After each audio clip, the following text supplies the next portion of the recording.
নূহ নবীকে আল্লাহ পাক কইছিল, নূহ পাতিল বানাইছো, এখন পাতিলগুলা সব ধ্বংস করো, লাঠি হাতে নিয়ে সব তুমি ভেঙে ফেলো।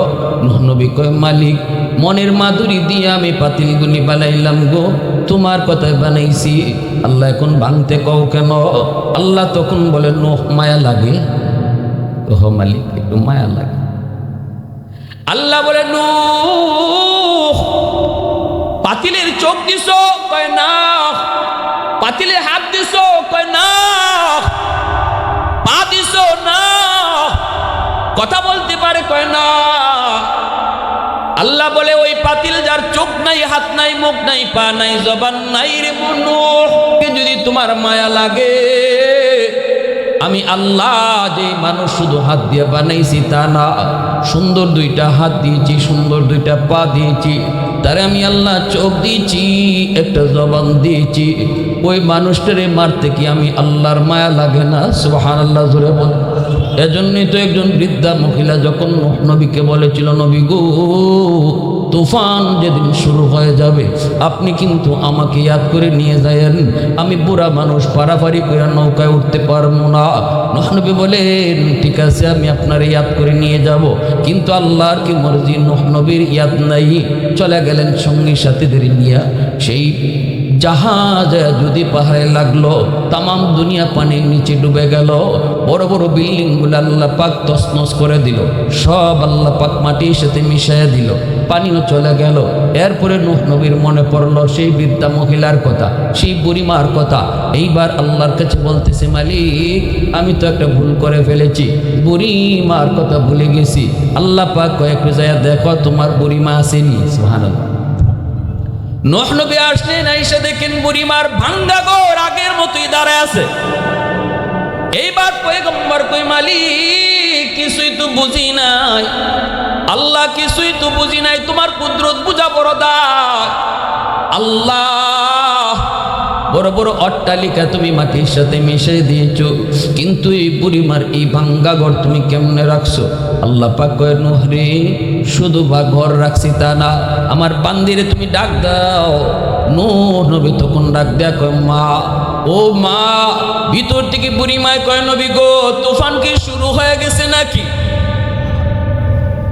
পয়গম্বর সেজদায় পড়ে আল্লাহর কাছে কান দেয়া কয়, মালিক কিছুই তো বুঝি না, একটু কও কেমনে কি হয়েছে একটু কও। তখনই আল্লাহ পাক কয়, নূহ তুমি তো নবী, আর আমার এই বান্দি ছিল তোমার উম্মত, নবী হইয়া তুমি উম্মত বলতে পারো রে, কিন্তু আমি আল্লাহ কখনো আমার বান্দা বান্দি বলতে পারি না। একটু আওয়াজ দিয়ে কও না সুবহানাল্লাহ। মুসলমানের আওয়াজে কও না সুবহানাল্লাহ। আওয়াজ সময় মতো দেওয়া লাগেনি না লাগে না? সময় মতো যুবক তুমি আওয়াজ দিও, বলতেছি যৌবনটারে কাজে লাগাও। এই শরীফে রাসূল বলেন, ফেরেশতারা জিম্মাদারি শেষ করার পর আল্লাহর কাছে যখন হাজির হয়, আল্লাহ জিজ্ঞেস করেন, ফেরেশতারা কই ছিলা? ওই মালিক অমুক মাহফিলে ছিলাম। কেন? কই আমরা পাহারাদার, আমার বান্দারা সেখানে কেন জমা হয়েছিল? কি বলতে শুনেছো, কি দেখতে শুনেছো? মালিক, যা শুনেছি, যা বুঝেছি, ওরা সবাই জান্নাত চায়, জাহান্নাম থেকে বাঁচতে চায়। আল্লাহ বলবেন, ওরা কি জান্নাত নিজের চোখে দেখছে? ওই না গো মালিক, নিজের চোখে দেখে নাই। ওরা কি জাহান্নাম দেখছে? কয় না, জাহান্নামও নিজের চোখে ওরা দেখে নাই। তখন আল্লাহ বলবেন, আমার যেই সকল বান্দারা নিজের চোখে জান্নাত দেখলো না, জাহান্নামও নিজের চোখে দেখলো না, এরপরও আমি আল্লাহর কাছে বসে বসে জান্নাত চাইলো, জাহান্নাম থেকে বাঁচতে চাইলো। তোমরা ফেরেশতারা সাক্ষী থাকো, আমি আমার ওই সকল বান্দাদেরকে জান্নাতের ফয়সালা দিয়ে দিছি। আল্লাহ পাকের কাছে ফেরেশতারা তখন বলবে, মালিক সবাইকে বুঝে তুমি মাফ করে দিয়েছো? হ, সবাইকে মাফ করে দিয়েছি। আল্লাহ পাককে ফেরেশতারা বলবে, মালিক সবাই তো ওয়াজ শোনার নিয়তে আসে নাই, মাহফিলে বসার নিয়তে সবাই আসে নাই। কেউ তো বাজার থেকে বাড়িতে যাওয়ার পথে, কেউ বা অমুক বাড়িতে যাবে, কেউ বা আত্মীয়র বাড়িতে যাবে। ওই মাইকের আওয়াজটা শোনা যায়, ওয়াজটা একটু শুনে যাই, হুজুর কি বলে একটু শুনে যাই, বাড়িতে পড়ে যাব, বাজারে একটু পড়ে যাব। ও মালিক, সে তো ওয়াজ শোনার নিয়তে বের হয় নাই গো, তুমি কি তাকেও মাফ করে দিয়েছো? তখনই আল্লাহ পাক যে জবাবটা দিবেন, আল্লাহ বলবেন হুমুল জালিসু লা ইয়াশকা জালিসুহুম। এটা এমন এক বরকতি মজলিস, এই মজলিসে যেই বইব আমি তারই মাফ করে দিব। আওয়াজ দিয়ে কও না সুবহানাল্লাহ, আর জোরে সুবহানাল্লাহ। মুসলমানের আওয়াজে আল্লাহু আকবার। প্রশংসা করব কার? আর একটু জোরে কার? ওয়াহদাত কি হিফাজত নেহি বেকুওয়াতে বাজু, ওয়াহদাত কি হিফাজত নেহি বেকুওয়াতে বাজু, आती नहीं कुछ कमी हक खुदा दाद, आती नहीं कुछ कमी हक खुदा दाद। ऐ मर्द खुदा तुझको कुव्वत नहीं हासिल, जा बैठ किसी गार में अल्लाह का कर याद, जा बैठ किसी गार में अल्लाह का कर याद। ये सच है कि बातिल की तरफदार नहीं हम, गद्दार न समझो हमें गद्दार नहीं हम। फूलों की तो रहनुम मिजाज अपना है नजर, हम तीर नहीं नेज़ा व तलवार नहीं हम तीर नहीं नेज़ा व तलवार नहीं हम। মুসলমানের আওয়াজ কো আল্লাহু আকবার। এজন্য বলি যুবক, যৌবন কালটা আল্লাহর কাছে বড় দামি। একজন যুবক যৌবনে আল্লাহ পাকের ওলি হতে পারে খুব তাড়াতাড়ি, কারণ যৌবনের ইবাদত যুবককে আল্লাহর ওলি বানায়। এই জমিনে যত আল্লাহর ওলি হয়েছেন প্রত্যেকেই ওলির দফতরে নাম লেখাইছেন যৌবনকালে। হাজারো বৃদ্ধ মানুষের সেজদা যদি এক পাল্লায় রাখা হয়, আর একজন যুবকের সেজদা যদি এক পাল্লায় রাখা হয়, যুবকের সেজদার পাল্লা বাড়ি হয়ে যাবে। পবিত্র কুরআনুল কারীমের ভিতরে আল্লাহ পাক সূরাতুত তিনের মধ্যে 4টা কসম খেয়েছেন, ওয়াত-তিন ওয়াজ-যাইতুন ওয়া তুরি সিনিন ওয়া হাদাল বালাদিল আমিন। আল্লাহ পাক তিনের কসম খাইলেন, জাইতুনের কসম খাইলেন, তোর পাহাড়ের কসম খাইলেন, পবিত্র মক্কা নগরীর কসম খাইলেন। 4টা কসম খাইয়ে আল্লাহ পাক বলতেছেন, শোনো, যতদিন তোমার গায়ে শক্তি থাকবে ততদিন যদি আমি আল্লাহর গোলামি করো, ঠিক মতো যদি আমার গোলামি তুমি করো, যৌবনটারে যদি তুমি অবহেলায় নষ্ট না করো, যৌবনে যদি তোমাকে মসজিদে পাওয়া যায়, যৌবনে যদি তোমাকে রোজা রাখতে দেখা যায়, যৌবনকালে যদি তোমাকে মা বাবার সেবা করতে পাওয়া যায়, যৌবনে যদি মুরব্বীদের সম্মান করতে দেখা যায়, যৌবনে যদি উলামায়ে কেরামকে তাজিম করতে পাওয়া যায়, যৌবনে যদি মাথায় টুপি রাখো, মুখে নবীর সুন্নতি দাঁড়িয়ে রাখো, যৌবনে যদি তুমি মসজিদে জামাত পড়ো, তাহাজ্জুদ পড়ো রে যুবক। আল্লাহ পাক 4টা কসম খেয়ে বলেন, যেই বয়সে তুমি পারবা না গায়ে শক্তি না থাকার কারণে, কারণ তোমার গায়ে শক্তি নাই, তুমি দুর্বল, তোমাকে আমি আল্লাহ বৃদ্ধ বানিয়ে দিছি, এখন তুমি চাইলেও মসজিদে যেতে পারবা না, কারণ তোমার গায়ে শক্তি নেই। বড় ভয়, কোথায় জানি মাথা ঘুরে আমি পড়ে যাই। ঘরের মধ্যে তুমি নামাজ আদায় করে নিবা, তবুও কিন্তু আমি আল্লাহ কসম খেয়ে বলি, তোমার যৌবনে মসজিদে জামাতের সওয়াবটা আমি আল্লাহ ঘরে নামাজ পড়লো আমল নামায় উঠে দিব। ইল্লাল্লাযীনা আমানু ওয়া আমিলুস সালিহাত ফালাহুম আজরুন গায়রু মামনুন। আল্লাহ বলে যৌবনের কোনো আমল, দাইমি আমল আমি আল্লাহ কাটবো না, জারি রাখবো। আল্লাহু আকবার, জোরে বল। তাহাজ্জুদের নামাজ পড়েছো, এখন তুমি ঘুমায় রইছো, গায়ে শক্তি নাই, আল্লাহ ফেরেশতাদেরকে বলবে, এ আমার ফেরেশতারা শোনো, আমার বান্দা যদিও ঘুমায় রইছে, শক্তি ছিল যতদিন ততদিন তাহাজ্জুদের নামাজ রেগুলার পড়েছে, এখন তার শক্তি আমি আল্লাহ কেড়ে নিয়েছি। নিজে নিজে বৃদ্ধ হয় নাই, শক্তি নিজে নিজে ক্ষয় নাই, আমি তারে বুড়া বানাইছি। পৃথিবীতে কোনো মানুষ ইচ্ছা করে বুড়া হয় না। আল্লাহ যদি কাউকে অপশন দিত, তুই জোয়ান থাকতে চাস নাকি বুড়া হইতে চাস, পৃথিবীর কোন কোনো মানুষ বুড়া হইতে চাইতো না, সবাই জন থাকতো। এজন্য আল্লাহ ফেরেশতাদেরকে বলবেন, বান্দারে বৃদ্ধ বানাইছি আমি আল্লাহ, বুড়া বানাইছি আমি আল্লাহ।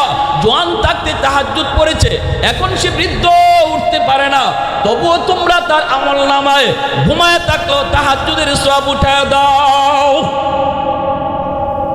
এতটা সম্মান আল্লাহ পাক তোমাকে দিবেন। বুড়া বয়স মানুষ তোমার দাম দিতে চাইবে না। ঘরে বৃদ্ধ হলে দাম পাওয়া যায় না, সমাজেও বুড়া হইলে দাম পাওয়া যায় না। এমনও কেউ কয় মিয়া আস্তে কথা কও, এখন তুমি বুড়া হয়ে গেছো, আগের মতো হাউক ডক দিও না। ঘরের ভিতরেও বিবি সাহেব কয় কম কথা কও, ফুলাফানে এখন বেশি বুঝে, আগের দিন নাই। এইভাবে তোমার সব জায়গায় তুমি শুধু ছেয়ে হও, কিন্তু আমি আল্লাহ তোমাকে দামি বানাবো। যখন কেউ দাম দিতে চাইবে না, আমার কাছে তুমি দামি।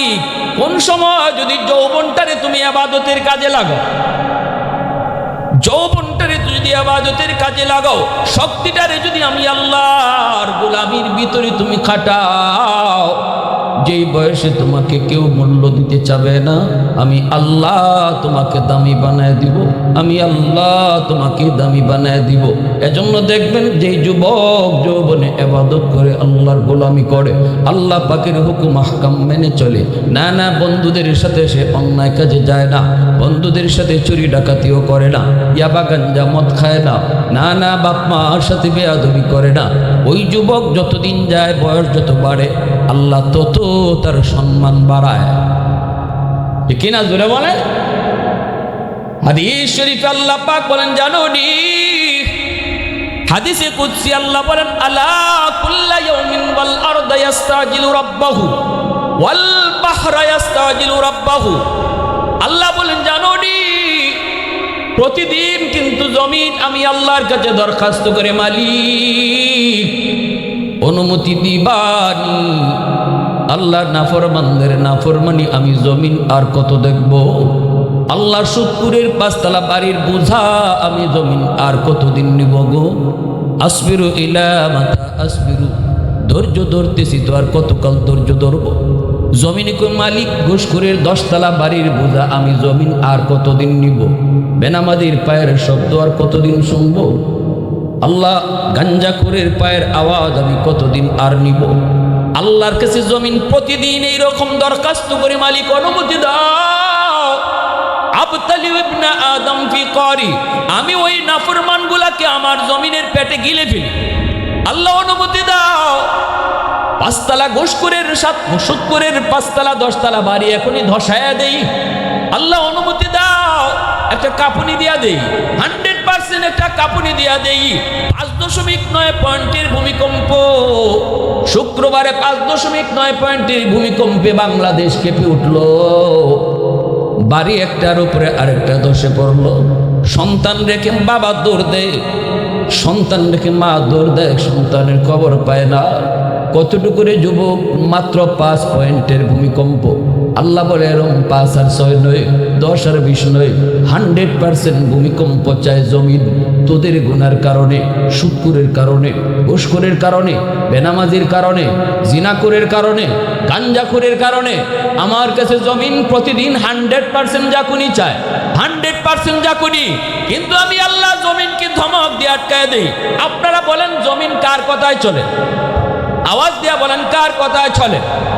জমিন কিন্তু প্রতিদিন আবদার করে, আল্লাহ পাক ধমক দিয়ে আটকায় দেয়, জমিন আমি আল্লাহ দেখতেছি জমিনের ভিতরে কত গুনাহ হয়, কত অত্যাচার হয়, কত জুলুম হয়, কত নাফরমানি হয় আমি দেখি। এরপর আমি কেন নগদ শাস্তি দেই না? কেন আমি নগদ আযাব আর গজব দেই না জানুনি? কারণ এই নাফরমান হলো তারে তো আমি নিজের হাতে বানাইছি। সুদখোর যদি হয় তবুও তো আমি আল্লাহর নাফরমানি করে তোদের কি?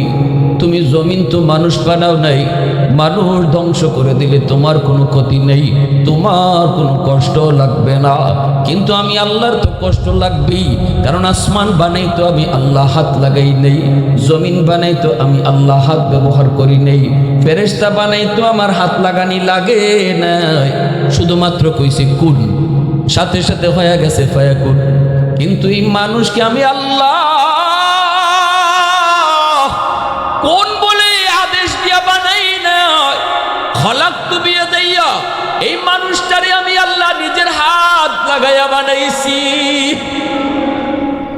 কারণ এই চেহারার মধ্যে এত দামি কপাল, ওই কপালটা আমি বানাইছি আমার সেজদার জন্য।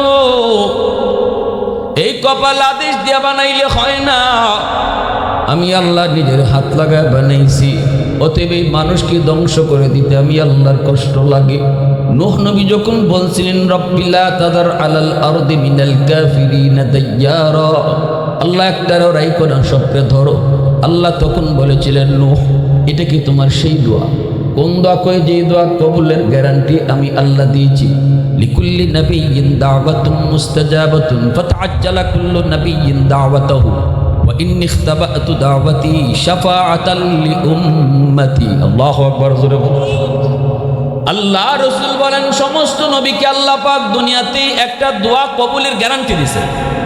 সকল নবী ওই দোয়া দুনিয়াতে চায় চায় নিয়ে গেছেন, কিন্তু আমি নবী ওই দোয়াটা দুনিয়াতে আল্লাহর কাছে চেয়ে নেই নাই। আমি রাসূলের জীবনে তায়েফের জমিনে এসেছে, উহুদের জমিনে এসেছে, কিন্তু আমি নবী আল্লাহর কাছে ওই দোয়া চাই নাই, দোয়াটা গোপন রেখেছি হাসরের ময়দানে আমার উম্মতের সুপারিশের জন্য। নূহ নবী যখনই আল্লাহ সব ধ্বংস করে দাও, রাখার প্রয়োজন নাই, তখনই আল্লাহ পাক বলেন নূহ এটা কি সেই দোয়া যেই দোয়া কবুলের গ্যারান্টি আমি আল্লাহ দিয়েছি? নূহ নবী কয় হ মালিক, এটাই সেই দোয়া। তখনই আল্লাহ পাক কয় ঠিক আছে ধ্বংস করে ফেলবো, আগে মাটি দিয়া কিছু পাতিল বানাও, মনের মাধুরী দিয়া কিছু পাতিল তুমি বানাও। নূহ নবী মনের মাধুরী দিয়া অনেকগুলি পাতিল বানাইলেন। এরপরে আল্লাহ পাক কয় রে নূহ আরো কিছু বানাও। নূহ নবী কয় মালিক আর তো মাথায় কোনো ডিজাইন আসে না, আর তো কোনো নকশা আসে না, মানুষের মাথায় আর কত নকশা থাকবে, কিন্তু আল্লাহ পাক রব্বুল আলামিন কত নকশায় মানুষ বানাইছে। সুবহানাল্লাহ। জোরে বলেন, আরো জোরে। খালি চেহারা নেই, কণ্ঠটা পর্যন্ত মিলানি যায় না, ঠিক না? কণ্ঠটাও মিলানি। আমি এক জায়গায়, আমার বাড়ি তো হবিগঞ্জ বানিয়েছ, ঢাকা থাকি। আমি এক জায়গায় আমাদের এলাকাতে সন্ধ্যার পরে একটা ব্রিজে আমার বন্ধুদেরকে নিয়ে একটু গল্প করতেছি, তো পাশে ফুচকাওয়ালা ফুচকা বেচে। আমি বললাম যে চল একটু ফুচকা খাই। তো ফুচকা যে খাইমো, কিন্তু এখানে দেখি একটা ফ্যামিলি ফুচকা খাইতেছে। তো যাই কি কইরা, নারীও আছে পুরুষও আছে। তো বললাম যে একটু পরে যাই, দেখি এরা নি উঠে। তো এরা একটু উঠার ভাব ধরছে, তখন আমি গেলাম, যে অন্ধকার, কিন্তু চেহারা টেহারা কিছু দেখা যায় না, অন্ধকার। আমি যাইয়া বলতেছি ফুচকাওয়ালারে, ভাই চেয়ারটা খালি হয়েছে, আমরা একটু ফুচকা খাবো। সাথে সাথে নারী পুরুষ যে কজনের সবাই মানে আসলে ওইদিকে চাওয়া, সবাই এমনি ঘুরে চাইছে। অন্ধকার, চেহারা দেখা যায় না, ঘুরে চাইছে। চাওয়ার পরে পুরুষটা আসছে, আর কি যেন একটা আলাপ করছে, আলাপ করে পুরুষটা আসছে। পুরুষটা এসে বলতেছে আসসালামু আলাইকুম হুজুর, কেমন আছে? হুজুর আপনি নাসিরুদ্দিন আনসারী না? আমি বললাম জি। আমি তো আপনার চেহারাটা একটু দেখতেছি না। হুজুর চেহারা দেখা লাগবে না, আপনি যে খালি কইছেন ভাই চেয়ার খালি হয়েছে, এই কণ্ঠতে আমরা বুঝে ফেলছি আপনি আনসারী। আমি না শুধু আমার বিবি সাব, আমার সবার আগে আমার বিবি বলছে এই কণ্ঠটা কার মতো জানি লাগলো, আমরা ওয়াজ শুনি কিন্তু হুজুরের মোবাইলে, এই কণ্ঠটাই বাসছে, দেখো তো উনি মনে আনসারী সাহেব। তা আমি বললাম যে আপনাদের বাড়ি কই? আমাদের বাড়ি কুমিল্লা। এখানে এখানে আত্মীয়র বাড়িতে বেড়াইতে আসছে। আপনার বাড়ি কই? আমার বাড়ি তো এই গ্রামে। কাল্লা হুজুর, আমরা তো মনে করি আপনি ঢাকায় থাকেন, ঢাকায় সবসময় থাকেন, আপনার বাড়ি কোথায়, দেশের বাড়ি জানি না। আল্লাহ পাক রব্বুল আলামিন কত বড় কারিগর, চেহারাটা শুধু ভিন্ন করছেন না, কণ্ঠটাকে আল্লাহ পাক পৃথিবীর শুরু থেকে নিয়ে শেষ পর্যন্ত এমনভাবে সেট করছেন, একজনের কণ্ঠ 100 আরেকজনের সাথে মিলবে না, ঠিক না? সুবহানাল্লাহ। জোরে বলেন, আরো জোরে বলেন। আমার ভাইয়েরা, বন্ধুরা, যুবক, এজন্য আল্লাহ পাক রব্বুল আলামিন বলেন, যখনই জমিন আমি আল্লাহর কাছে এই আবদার করে, শুধুমাত্র জমিন নয়, সাগর মহাসাগরটাও এই আবদার করে। কক্সবাজারের সমুদ্র সৈকতের পারে যায় কত যুবক কত যুবতী অন্যায় কাজে লিপ্ত হয়। সমুদ্রের পানিটা চায়া চায়া শুধু নাফরমানি দেখে, বেহায়াপনা দেখে। আল্লাহ বলেন, সমুদ্রের পানিটাও আমি আল্লাহর কাছে আবদার করে, মালিক আর কতকাল নাফরমানি দেখব?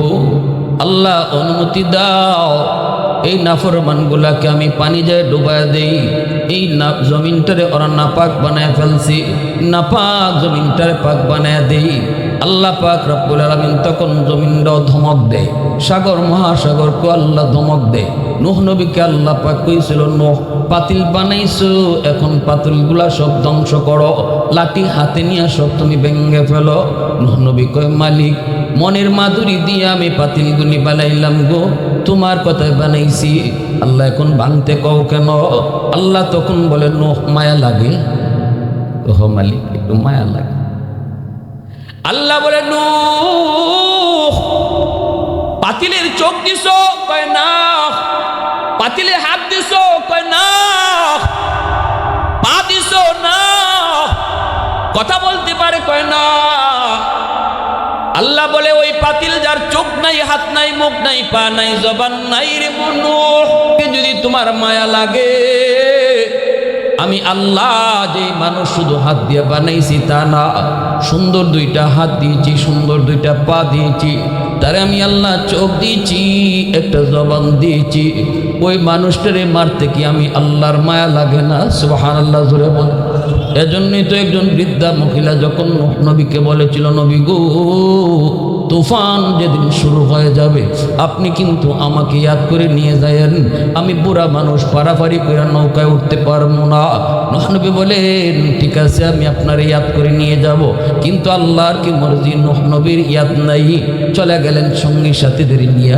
সেই জাহাজ যদি পাহাড়ে লাগলো, তামাম দুনিয়া পানির নিচে ডুবে গেল। বড় বড় বিল্ডিংগুলো আল্লাহ পাক তছনছ করে দিল, সব আল্লাহ পাক মাটির সাথে মিশিয়ে দিল, পানিও চলে গেল। এরপরে নূহ নবীর মনে পড়লো সেই বৃদ্ধা মহিলার কথা, সেই বুড়িমার কথা। এইবার আল্লাহর কাছে বলতেছে, মালিক আমি তো একটা ভুল করে ফেলেছি, বুড়িমার কথা ভুলে গেছি। আল্লাহ পাক কয়েকটু যায় দেখো তোমার বুড়িমা আসেনি। সুবহানাল্লাহ। নূহ নবী আসলেন, আইসা দেখেন বুড়িমার ভাঙ্গা ঘর আগের মতোই দাঁড়ায় আছে। এইবার পয়গম্বর কই, মালিক কিছুই তো বুঝি নাই, আল্লাহ কিছুই তো বুঝি নাই, তোমার কুদরত বুঝা বড় দায়। আল্লাহ বড় বড় অট্টালিকা তুমি মাটির সাথে মিশিয়ে দিয়েছো, কিন্তু এই বুড়িমার এই ভাঙ্গা ঘর তুমি কেমনে রাখছো? আল্লাহ পাক কয়, নূহ রে শুধু ঘর রাখছি তা না, আমার বান্দিরে তুমি ডাক দাও। নূহ নবী তখন ডাক দেয়া কয়, মা, ও মা। ভিতর থেকে বুড়িমায় কয়, নবী গো, তুফান কি শুরু হয়ে গেছে নাকি? পয়গম্বর সেজদায় পড়ে আল্লাহর কাছে কান দেয়া কয়, মালিক কিছুই তো বুঝি না, একটু কও কেমনে কি হয়েছে একটু কও। তখনই আল্লাহ পাক কয়, নূহ তুমি তো নবী, আর আমার এই বান্দি ছিল তোমার উম্মত। নবী হইয়া তুমি উম্মত বলতে পারো রে, কিন্তু আমি আল্লাহ কখনো আমার বান্দা বান্দি বলতে পারি না। একটু আওয়াজ দিয়ে কও না সুবহানাল্লাহ। মুসলমানের আওয়াজে কও না সুবহানাল্লাহ। আওয়াজ সময় মতো দেওয়া লাগেনি না লাগে না? সময় মতো যুবক তুমি আওয়াজ দিও, বলতেছি যৌবনটারে কাজে লাগাও। তোমার মতো একজন যুবক ছিল শহীদ উসমান হাদি, যৌবনটারে কাজে লাগাইছে, যৌবনে পাগলামি করে নাই, বন্ধুদের সাথে খারাপ কাজে যায় নাই, যৌবনটারে আল্লাহর গোলামিতে কাটাইছে। সব সময় বন্ধুদেরকে নামাজের কথাটাই বলতো। ঢাকা ইউনিভার্সিটিতে পড়ালেখা করেছে, ঢাকা ইউনিভার্সিটিতে পড়ালেখা করেছে, বাংলাদেশের সর্বোচ্চ বিদ্যাপীঠ, যেখানে গেলে পরে আমরা মনে করি সব নাস্তিক হয়ে যায়। সেই নাস্তিকদের বীরে যাইও উসমান হাদি কোরআনের সৈনিক হয়েছে, কারণ তার শুরুতেই লেখাপড়া ছিল মাদ্রাসা দিয়া, শুরুটা ছিল আল্লাহর কোরআনের পরিচয় দিয়া, তার জীবনের পড়ালেখা শুরু ছিল রসুলের প্রেম দিয়া, তার জীবনের পড়ালেখা শুরু ছিল মুসলমানি শিক্ষার দ্বারা। আওয়াজ দেয়া ঠিক কিনা?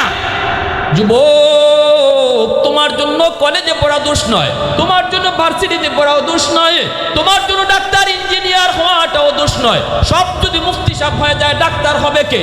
অতএব আমি বলি মুফতি সাহেবের সাথে ডাক্তার হও, কিন্তু হাদির মতো যুবক হও, হাদির মতো সন্তান হও।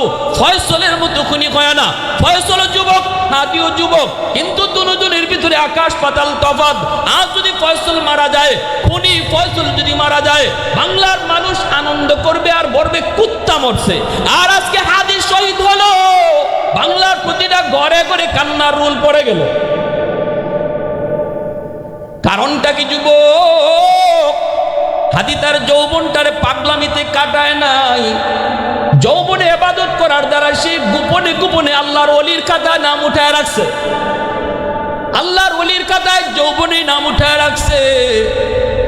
ভাইরে দেখেন না, মারা গেল, শহীদ হলো, কিন্তু বিবি কেমন পর্দা করে হাসপাতালে আসলো। মনে হলে পরে আমার দিলের মধ্যে একটা মোচড় দিয়ে উঠে। আমরা উলামায়ে কেরাম হইও হয়তো বিবিকে এত পর্দার ভিতরে রাখতে পারি নেই, কিন্তু ভার্সিটিতে পড়ো একটা যুবক বিবিটারে কেমন শরীর পর্দার ভিতরে রাখলো। বোরকা পরা দেখতে গেছে স্বামীরে, সেই বোরকা পরা ছবিটা পর্যন্ত কোনো মিডিয়ায় ধরতে পারছে না। মুখ আর হাত না, বোরকা পইরা এমন ভাবে ঢুকছে, এই বোরকার উফরে দিয়া ছবিটাও কভার করতে পারে না, একটা পর্দার আড়াল দিয়ে গেছে। এজন্য বলি যুবক, হাজার বছর বাঁচার স্বপ্ন দেখো না, একদিন বাঁচো সিংহের মতো, শিয়ালের মতো নয়। একদিন বাঁচো সিংহের মতো বাঁচো। দিলের ভিতরে আল্লাহর প্রেম। শহীদ হাদির মুখে তো সবসময় আল্লাহর উপর ভরসা ছিল। সে তো দুনিয়ার কোন মানুষের উপরে ভরসা করে নাই, না না কোনো মানুষকে তোয়াজ করে কোনো কথা বলে নাই। হক কথা যে সবসময় বলে, সে সবার সামনেই বলতে পারে, ঠিক কিনা? আর যে তেল মাইরা চলে, এ ইগানো এক কথা, হিগানো আরেক কথা হয়। তেল মারণটা অভ্যাস ছিল না। আমি তো মনে করি দুশ্মন এক হাদিকে বিদায় করেছে, কিন্তু লক্ষ লক্ষ হাদির জন্ম বাংলাদেশে দিয়া গেছে। একটু আওয়াজ দিয়া বলে ঠিক কিনা? তোমরা লাভ করো নাই, চরম ক্ষতি করেছো তোমাদের। যারা মনে করেছিলে হাদিকে শেষ করে দিলে বাংলাদেশ নিস্তব্ধ হয়ে যাবে, নো, বাংলা উত্তাল হয়েছে। এখন ঘরে ঘরে হাদির জন্ম হচ্ছে, সন্তানের নাম উসমান হাদি রাখা হচ্ছে, ঠিক কিনা? জোরে বলেন। ভালো করে মনে রেখো, ফয়সলের বাপমা ও বাপমা, হাদির বাপমা ও বাপমা, এমন বাবাই হও। ফয়সলের বাপমা হইও না, হাদির বাপমার মতো বাপমা হও। শুরুটা লেখাপড়া করাও সন্তানকে মাদ্রাসা দিয়া, তার জীবনের পড়ালেখা শুরু হোক মুসলমানি দিয়া। মুসলমানি লই আসে কলেজে যাক, মুসলমানি লই আসে ভার্সিটিতে যাক, মুসলমানি লই আসে ডাক্তার হোক, মুসলমানি লই আসে প্রফেসর হোক। কোরআনের সৈনিক হবে, যেখানে যাবে সেখানেই হকের পক্ষে আওয়াজ উঠাবে। নাস্তিকদের ভিড়ে যাও, রসুলের সৈনিক হিসাবে পরিচয় দিবে, ঠিক কিনা? এজন্য বলি ভালো করে ইয়াদ রেখো, সবাই আমরা মুফতি সাহেব হতে বলবো না, বলবো কলেজে পড়ো, ভার্সিটিতে পড়ো। আল্লামা ডক্টর ইকবাল যখন অক্সফোর্ডে যাবেন লেখাপড়া করতে, লন্ডনে, মাকে বলেছিলেন, মা আমি লন্ডনে এমন পরিবেশে পড়ালেখা করব যেখানে ডানে খ্রিস্টান, বামে খ্রিস্টান, সামনে ইহুদি, বাম পিছনে ইহুদি। মাগো সেই পরিবেশে আমি মুসলমানি নিয়ে বাঁচবো কি করে? সেদিন আল্লামা ডক্টর ইকবালের মা বলেছিলেন, বাবা আমি কসম করে বলতে পারি বিন্দু পরিমাণ তোমার মুসলমানের ক্ষতি হবে না। আমি মা কসম করে বলতে পারি, যতই তোমার ডানে বামে ইহুদার খ্রিস্টান থাকুক, যতই তোমার পরিবেশ তোমার যতই মুখালিফ হোক, মুসলমানের কোনো ক্ষতি হবে না। আল্লামা ইকবাল বলেছিলেন, মা এটা কিসের ভিত্তিতে বলো? মা বলেছিল, বাবা শিশুকালে আমি তোমার চুকে মদিনার সুরমা লাগাইয়া দিয়েছি, এজন্য আমি মা বিশ্বাস করি টিচার তোমার ইহুদি, তাকায়া দেখবে মদিনা, ডানে তোমার খ্রিস্টান, তাকালে দেখবে তুমি মক্কা, বামে তোমার ইহুদি, তাকাইলে দেখবে মদিনা। কারণ মদিনা আর মক্কাই শুধু তুমি দেখবে। আজ আমরা আমাদের শিশুকে ওই দেখা যায় তাল গাছ, ওই আমাদের গা দেখায়া দেখায়া তার জীবনের পড়ালেখা শুরু করাই। আমি যদি আমার সন্তানের পড়ালেখা শুরু করাইতাম, ওই দেখা যায় মক্কা, ওই দেখা যায় মদিনা, আমার সন্তানের শিশুকালেই তার দিলের ভিতরে মক্কা মদিনা বসে দিত। আগডুম বাগডুম গুড়াডুম সাজে শিখায় শিখায় বড় করবা। আজ পর্যন্ত কেউ বলতে পারবে যে আগডুম অর্থ কি? এজন্য মনে রাখবেন, সন্তান বাপমার কাছে আমানত, মালিক না, আল্লাহ হলেন মালিক, সন্তান হলো বাপমার কাছে আমানত। এই আমানতের ব্যাপারে জবাব দিতে হবে আল্লাহর দরবারে। সন্তান আল্লাহর কাছে কিন্তু মামলা দিয়ে বসবে, আল্লাহ আমার বাপমা আমার ব্যাপারে খেয়ানত করছে, আমার এমন জায়গায় পড়ালেখা করাইছে যেখানে সাইকেল দৌড়ানি শিখাইছে, ব্যাঙ্গের ফাল শিখাইছে, কিন্তু নামাজ শিখায় নাই। ঠিক কিনা? ব্যাঙ্গের ফাল শিখাইছে, নামাজ শিখায় নাই। সাইকেল দৌড়ানি শিখাইছে, রোজার ট্রেনিং দেয় নাই, হালাল হারামের পরিচয় শিখায় নাই। আমি তো এমন হয়ে দুনিয়াতে আসি নাই। আমি তো এসেছিলাম তোমার রসুলের হাদিস মোতাবেক, কুল্লু মাউলুদিন ইউলাদু আলাল ফিতরা ফাআবাওয়াহু ইউহাব্বিদানিহি আও ইউনাসসিরানিহি আও ইউমাজ্জিসানিহি। আমি তো আব্দুল কাদের জিলানী, আমি তো মঈনুদ্দিন চিশতি ছিলাম। আমার বুজুর্গি নষ্ট করলো কে? মালিক, তাদেরকে ডাকো, তাদেরকে ডাকো। আমি তো মঈনুদ্দিন চিশতি ছিলাম, আমি তো এসেছি চিশতি হইয়া, আমি তো এসেছি জিলানী হইয়া। ভালো করে মনে রাখবেন, পৃথিবীতে যত সন্তান আগমন করে প্রত্যেকেই আব্দুল কাদের জিলানী যেমন ওলি, মঈনুদ্দিন চিশতি যেমন ওলি, এমন উলায়াত নিয়ে দুনিয়াতে আগমন করে। এর উলায়াত নষ্ট করে ঘরে তার মা, ঘরে তার বাবা, ঘরের পরিবেশ তার উলায়াত নষ্ট করলো। মা টেলিভিশন দেখে সন্তানকে সাথে নিয়ে দেখে, সন্তান টেলিভিশন দিকে অভ্যস্ত ছিল না, নাচ গান দিকে অভ্যস্ত ছিল না। আমার সন্তানকে বেহায়া বানাইলাম আমি বাপ মা, আমার সন্তানকে আমি বেহায়া ট্রেনিং দিলাম বাপ মা। আমি মা বেনামাজি, আমি মা বেফরদায় চলি, সন্তান বেফরদা দেইখা দেইখা তার বিলায়ত নষ্ট করেছে আমি মা। এজন্য হাসরের মাঠে সন্তান বাপ মার বিরুদ্ধেই মামলা দিবে সবার আগে। রব্বানা আতিহিম দিফাইন মিনাল আযাব ওয়াল আনহুম লানান কাবীরা। আল্লাহ, আমাকে যেই পরিমাণ শাস্তি তুমি জাহান্নামে দিবা, আমার বাপ মারের ডাবল শাস্তি দাও। কষ্ট নিয়েন না, এটা আমার কথা না। মা বাবারে দোষ দিচ্ছেন আল্লাহ রসুল নিজে। রসুল নিজে বলছেন, রসুলের কথার মধ্যে কোনো সন্দেহ থাকতে পারে? জোরে বলেন, পারে? এজন্য আমার ভাইরা, বন্ধুরা, যুবক, একজন যুবকের দিলের ভিতরে যদি আল্লাহর ভয় থাকে, আল্লাহ বলেন, এ জমিন, এরপর আমি আল্লাহ জমিনকে কেন টিকায় রাখি জানোনি? 4 শ্রেণীর কারণে জমিন টিকায় রাখি। এত গুনার পরও আমি জমিন টিকায় রাখি। আসমান আসমানের জায়গায়, জমিন জমিনের জায়গায়। সূর্য পূর্ব দিগন্তে উঠে, পশ্চিমে সূর্য ডুবে, এখনো নদী থেকে মাছ মিলে, জমিন থেকে ফসল উঠে। জানোনি 4 দলের কারণে? কয় দল? জোরে আওয়াজ দেখো, কয় দল? আরো জোরে, কয় দল? লাউলা মাশাইকু রুক্কা والشباب خشا والأطفال ردا والأنعام ردا لجعلت السماء حديدا والأرض خفصفا والتراب رمادا وما أنزلت من السماء قطرا وما أنبت من الأرض نباتا بل أنزلت عليكم العذاب صبا। আল্লাহ পাক বলেন, 1 নম্বর হলো, আমি আল্লাহ যখন দেখি জমিনের ভিতরে আমার এমন কিছু বান্দা বান্দি চুল দাড়ি সাদা হয়ে গেল, হাঁটুতে ব্যথা, কোমরে ব্যথা, নামাজ পড়তে তার বড় কষ্ট হয়, রুকুতে গেলে তার বড় কষ্ট হয়। এরপর আমি যখন দেখি আমার বান্দা কষ্ট করে গরু আমি আল্লাহর কদমে সেজদা দেয়, কষ্ট হয় যেন তার পার রগটা ছিঁড়ে যাইতেছে, কোমরের রগটা যেন তার ছিঁড়ে যাইতেছে। এরপর আমার যেই বান্দা আমার কদমে সেজদা দেয়, মসজিদে যাইতে ভয়, এরপরও লাঠিতে ভর দিয়া টুক টুক টুক টুক করে করে মসজিদের দরজার সামনে গিয়ে হাজিরা দেয়। আল্লাহ বলে, আমি আমার ওই বান্দার দিকে যখন তাকাই, তখন এই জমিনের প্রতি আমার মায়া লেগে যায়। 2 নম্বরে আল্লাহ পাক বলেন, ওয়াশাবাবু হুশা, এ জমিন, আমি যখন দেখি জমিনের ভিতরে কিছু যুবক যৌবনের পাগলামি করে না, না না, বন্ধুরা তাকে জিনাতে ডাকে কিন্তু যায় না, একটা কথাই কয়, রাতের অন্ধকারে কেউ দেখলো না, কিন্তু আমার আল্লাহ দেখেন গো। সবার চোখে ফাঁকি দেওয়া যায়, কিন্তু আল্লাহর চোখে ফাঁকি দেওয়া যায় না। রাতের অন্ধকারে কেউ দেখে না, দেখেন কে? দরজা বন্ধ করলে কেউ দেখে না, দেখেন কে? এইবার ওই যুবক তখন ডাক দেয়া কয়, দোস্ত, না না, আমি চুরিতে যাব না, হাঁস চুরি করব না, ডাব চুরিতে যাব না। ডাবের মালিক দেখলো না, কিন্তু আসমানের মালিকরে আমি কই রাখবো? আল্লাহ বলে, আমি যখন দেখি জমিনের ভিতরে এমন কিছু যুবক ওয়াজ মাহফিলে